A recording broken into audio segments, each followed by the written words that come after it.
Europe Matin, Patrick Cohen. Voici le journal de Jean-Philippe Ballas. Bonjour Jean-Philippe. Bonjour Patrick, bonjour à tous. Des militaires moins visibles mais mieux répartis. Changement dans le dispositif Sentinelle. La ministre des Armées, Florence Parly, sera notre invitée après ce journal. Les autres titres. L'inquiétude des victimes de l'amiante. La justice se prononce ce matin sur le maintien ou l'annulation de plusieurs poursuites. Suite et fin de nos reportages au Venezuela. Nous irons dans un hôpital sans médicaments. Et puis polémique aux États-Unis à propos du nouvel iPhone et de sa reconnaissance faciale.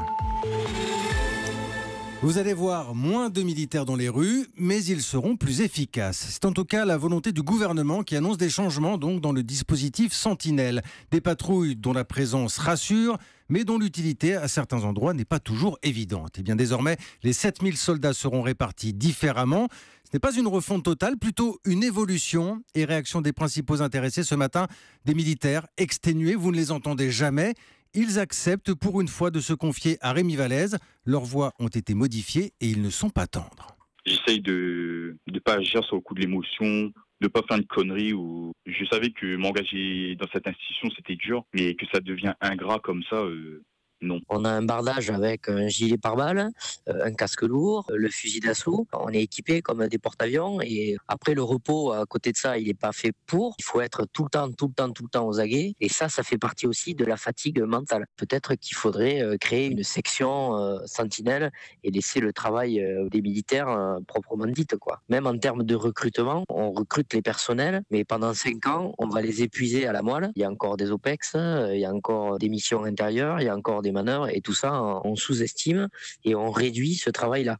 Témoignage recueilli par Rémi Vallès pour Europe 1 et la ministre des Armées, Florence Parly, pourra répondre à ces militaires. Elle sera votre invitée, Patrick, à 8h15. La justice et une décision très attendue ce matin par les milliers de victimes de l'amiante. Le maintien ou l'annulation de 5 mises en examen. Elle concerne des hauts responsables poursuivis dans 2 dossiers emblématiques, la fac de Jussieu et les chantiers de la Normède. La chambre de l'instruction de la Cour d'appel de Paris va devoir rendre sa décision ce matin.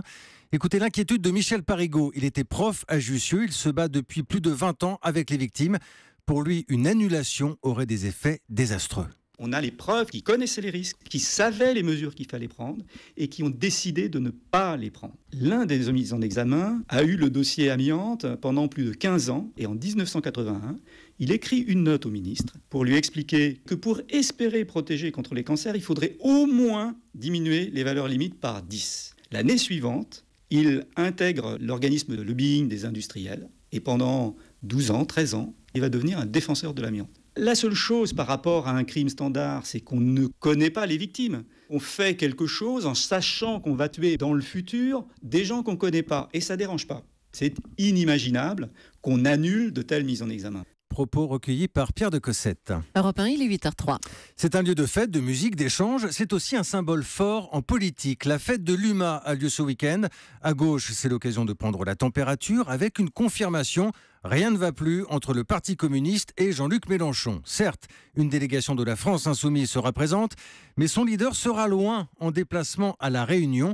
Une absence qui en dit long, David Doucan. Jean-Luc Mélenchon préfère se faire acclamer à La Réunion plutôt que de se risquer dans les travées de la fête de l'UMA. Au premier tour de la présidentielle, l'insoumis avait obtenu un score canon sur l'île, près de 25%. Il espère donc ce week-end un accueil chaleureux. A l'inverse, l'année dernière, Jean-Luc Mélenchon avait vu son stand de la France insoumise à la fête de l'UMA vandalisé. On y avait même répandu des excréments. Aujourd'hui, les conditions de l'union de la gauche se résument ainsi pour lui, derrière moi ou pas du tout. Alors, il sèche aux grandes dames de Pierre Laurent. Le patron du PC pointe que beaucoup de militants communistes ont mouillé la chemise la saison dernière pour le candidat Mélenchon et qu'il aurait été élégant de venir à la fête les en remercier. Sauf que respecter l'étiquette entre les appareils, ce n'est plus le sujet de Jean-Luc Mélenchon qui ne voit de salut pour la gauche que dans un mouvement populaire.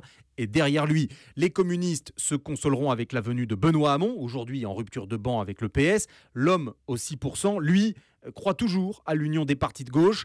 Alors il sera là. David Doucan du service politique d'Europe 1. Elle ne l'avait pas encore dit si clairement, la CGT ne participera pas à la manifestation du 23 septembre prochain contre la réforme du Code du travail. Le rassemblement voulu par Jean-Luc Mélenchon.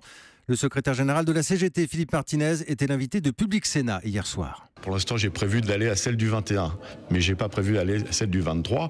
C'est une manifestation organisée par un mouvement politique et vous savez, comme la CGT tient à son indépendance, les citoyens, évidemment, feront ce qu'ils voudront, mais en tant qu'organisation syndicale, nous ne serons pas présents à cette manifestation. Le leader de la CGT, Philippe Martinez, sur Public Sénat.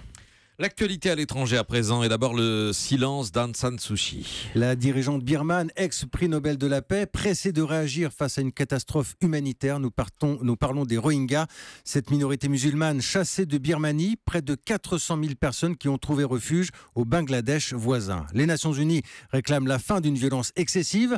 Aung San Suu Kyi doit prononcer un discours télévisé la semaine prochaine. Elle sera suivie attentivement par Nina Walsh. Elle est en charge des conflits armés pour Amnesty France. Elle a quand même un devoir politique et moral de se prononcer contre toutes ces violences, ce qu'elle n'a pas fait. Elle a été en déni complet de ce qui se passe sur son territoire envers les Rohingyas, même si nous savons que les principaux responsables, c'est les forces armées, que l'armée tient 25% des voix au Parlement, qu'elle tient les 3 ministères clés du pays, et nous savons qu'elle a les mains liées, mais son gouvernement interdit quand même l'entrée à la mission de l'ONU, qui n'a pas les visas pour y aller, ni les journalistes d'ailleurs, ni les observateurs des droits humains.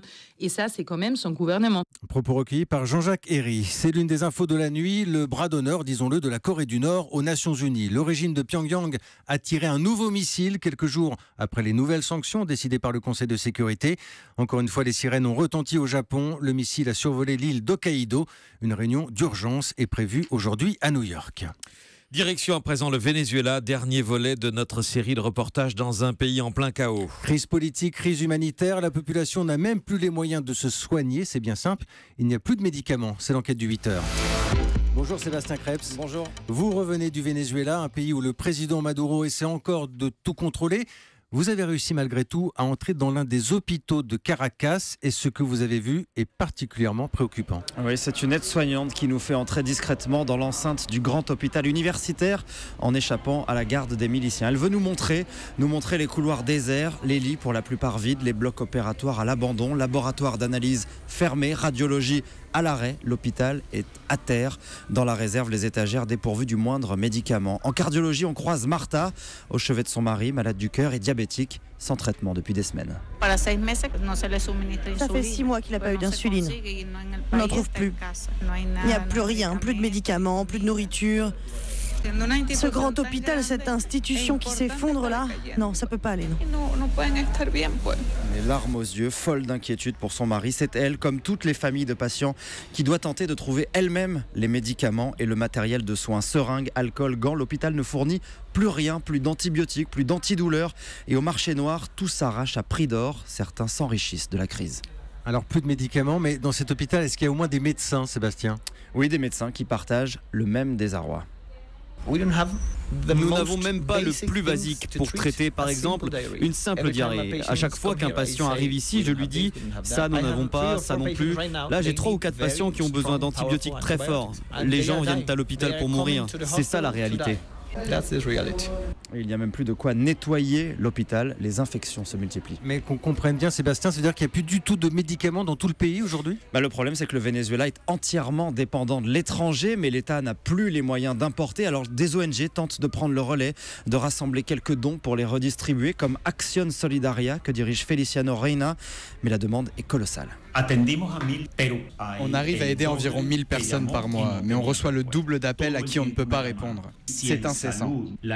On pense que 4 millions de personnes ont besoin de traitement. Imaginez l'ampleur du problème, et l'État en est le principal responsable. Ce que pointent les associations, c'est que le gouvernement refuse toujours l'entrée de toute aide humanitaire étrangère, que ce soit en médicaments ou en nourriture. Le camp Maduro considère que ce serait de l'ingérence.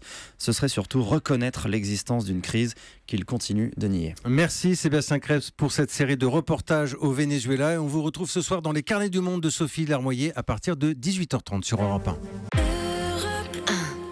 8h11, Patrick Cohen. La suite du journal Jean-Philippe Ballas. Avec l'actualité économique, encore une présentation en grande pompe pour Apple cette semaine avec un nouvel iPhone et une innovation, la reconnaissance faciale qui remplace le code ou les empreintes digitales pour déverrouiller le téléphone. Bonjour Nicolas Barré. Bonjour Jean-Philippe. Directeur du journal Les Échos. Il y a un début de polémique aux États-Unis à propos de ce système de reconnaissance qui pourrait menacer la vie privée des utilisateurs. Oui, c'est le sénateur démocrate Al Franken qui est monté au créneau dans une lettre au PDG d'Apple en posant plusieurs questions dérangeantes sur ce fameux système de reconnaissance faciale. Le visage, comme les empreintes digitales, vous le savez, sont des données biométriques. Ça n'est pas comme un code qu'on peut changer si on se fait pirater. Ces données biométriques sont bien évidemment uniques, d'où la question, qu'est-ce qui garantit qu'elles ne seront jamais volées ? Apple assure qu'elles sont stockées de manière ultra sécurisée dans le téléphone lui-même, qu'elles ne seront jamais transférées ailleurs, par exemple dans le cloud, mais un sondage montre que 40% des Américains n'ont pas vraiment confiance. Et pourtant, Nicolas, c'est une technologie que beaucoup d'autres fabricants veulent développer aujourd'hui ? Oui, pour le téléphone, pour la banque, pour faire démarrer sa voiture, tout est possible, ce qui pose une foule d'autres questions. Le sénateur Franken relève par exemple que pour développer cet algorithme de reconnaissance faciale, Apple a étudié plus d'1 milliard d'images de visages. Alors d'où venaient ces images, demande le sénateur. Comment Apple les a-t-il utilisées ? Ces données très personnelles ne risquent-elles pas de tomber demain dans des mains malveillantes ? Autant de questions auxquelles Tim Cook, le patron d'Apple, va devoir répondre. L'éclairage de Nicolas Barré, directeur du journal Les Échos. Des nouvelles des étoiles. Cassini vous salue bien. Oui, la sonde Cassini qui vit ses dernières heures au-dessus de nos têtes après avoir exploré Saturne pendant 13 ans et livré un nombre impressionnant de clichés, de découvertes.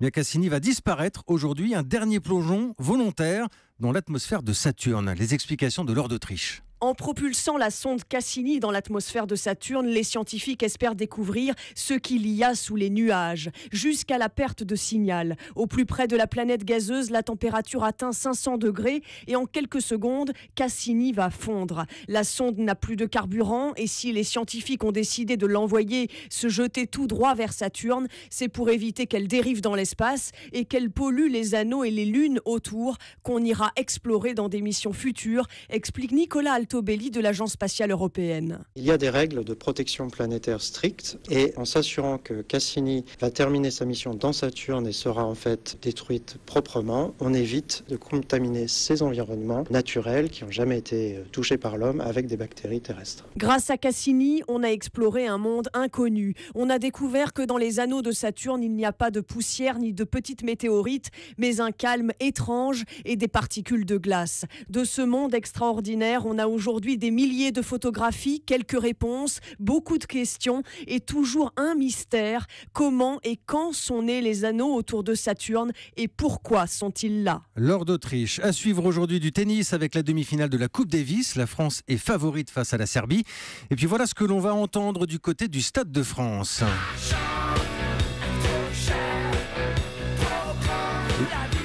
Les insus ex-téléphone qui jouent à guichet fermé ce soir et demain donc au Stade de France. Ça nous donne tout de même 150 000 fans au bas mot. Vous en serez ? Et j'en serai. Et ben voilà, c'était l'info du matin. Merci à vous Jean-Philippe Ballas. Europe 1.